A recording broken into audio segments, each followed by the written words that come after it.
ذاکر نائک یا ڈاکٹر اسرار صاحب ان کا ذکر کیا ہے، میں ان کی دل سے قدر کرتا ہوں، ان سے محبت کرتا ہوں، اللہ کا شکر ہے، لیکن یہ تکبر کے طور پہ میں بات نہیں کر رہا، یہ ریالٹی ہے۔ ڈاکٹر ذاکر نائک یا ڈاکٹر اسرار صاحب نے ایک چھوٹی سی فیلڈ میں کام کیا ہے جو بہت ضروری فیلڈ تھی، لیکن اصل مسئلہ جس کو ہاتھ ڈالنا تھا وہ تھا فرقہ واریت اور فرقوں کے اختلافات۔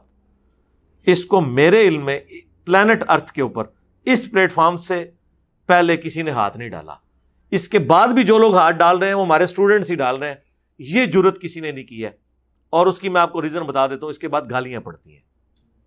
جی، ڈاکٹر ذاکر نائک نے ایک یزید کا مسئلہ صرف تھوڑا سا کیا ہے نا، آج تک وہ بھگت رہا ہے اس کو۔ ہندوؤں کے خلاف بولے گا تو بریلویوں کو کیا تکلیف ہے، وہ بھی کہیں گے ذاکر نائک زندہ باد، کیونکہ بریلویوں کے خلاف نہیں نا بول رہا۔ مولانا طارق جمیل نے زندگی میں کبھی نہیں کہا کہ یا علی مدد کہنا شرک ہے، یا شیخ عبد القادر جیلانی کہنا شرک ہے۔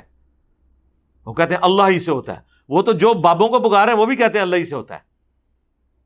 چلیں اس ویڈیو کے بعد ان کو کہہ دیں کہ یہ کہہ دیں، ٹائم قیامت تک ہے، کبھی نہیں کہیں گے، کیونکہ اس سے پھر اختلافات جنم لیتے ہیں۔ ڈاکٹر اسرار صاحب نے بھی توحید بیان کی، لیکن بڑے طریقے سے ڈھکے چھپے الفاظ، بابوں کو رحمت اللہ علیہ بھی کہہ کے پھر ساتھ کہہ کے یہ نہیں کچھ یوں یوں کر کے ننگی بات کرنا، یہ مشکل کام ہے، کیونکہ اس کے بعد پڑتی ہیں گالیاں، اور وہ ہر بندے کا حوصلہ نہیں وہ گالیاں کھا سکے۔ اور اگر انہوں نے وہ آج کام کیا ہوتا نا تو کوئی فرقہ ان کو اپنے گود نہ لیتا۔ آج لاکھوں دیوبندی ہیں جو ڈاکٹر اسرار صاحب کی عزت اپنے علماء سے بڑھ کے کرتے ہیں۔ کیوں؟ کیونکہ انہوں نے دیوبندیت کو ہاتھ نہیں ڈالا۔ اسی ہاتھ کے اسی تے چک وڑ لے، ہاں بوٹی لا لی ہے، ٹھیک ہے۔ اسی طریقے سے ڈاکٹر ذاکر نائک نے اہل حدیثوں کو نہیں ہاتھ ڈالا، وہ تو ایون یزید والا مسئلہ بھی ان کا بیان کرتے رہے۔ دنیا کی جس مسجد میں چاہیں اہل حدیث کی ڈاکٹر ذاکر نائک درس دے سکتے ہیں۔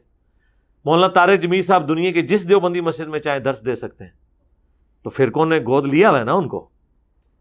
بعض کہتے ہیں ڈاکٹر طارق قادری صاحب بڑے نیوٹرل ہیں، جی وہ بریلویوں کی مسجد میں تو درس دے لیں گے، کسی اہل حدیث کی مسجد میں ذرا درس دلوا کے بتائیں ان کا۔ نیوٹرل وہ ہوگا کہ جس سے دنیا کی کوئی مسجد درس نہ دینے دے۔ ہاں آپ سوچ رہے ہوں گے کہ جسے سارے درس دینے دیں، وہ نہیں ہوگا، وہ منافق ہوگا، وہ ساروں کی مطلب کی باتیں کرتا ہوگا۔ جس سے کوئی درس نہ دینے دے وہ ہوگا ان بائسڈ، یا نیوٹرل لفظ تو بدنام ہو چکا ہے، ان بائسڈ، ان بائسڈ، غیر جانبدار، جسے کوئی درس نہ دینا دے۔ کیوں کہ جو بندہ ان بائسڈ ہوگا نا، اس نے ہر فرقے کو کہیں نہ کہیں کاٹا ہوگا، چٹکی کاٹی ہوگی اس کو۔ مولانا اسحاق صاحب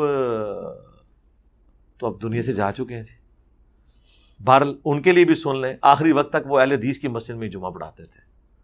اہل حدیث میں ان کے بارے میں 2 گروہ بنے ہوئے تھے، ٹھیک ہے۔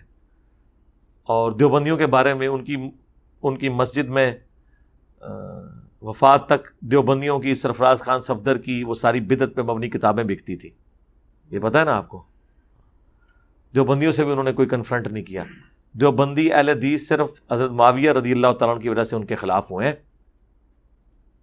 اس کے علاوہ آپ ایک مسئلہ نہیں بتا سکتے جس کی وجہ سے مولانا اسحاق صاحب کو برا کہا ہوگا۔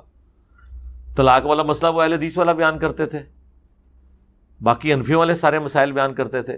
وہ مذہب بریلوی کو بھی رحمۃ اللہ علیہ کہتے تھے، اشری تھانوی کو بھی رحمۃ اللہ علیہ کہتے تھے نا۔ تو کیوں بریلوی دیوبندی ان کے خلاف ہوں گے؟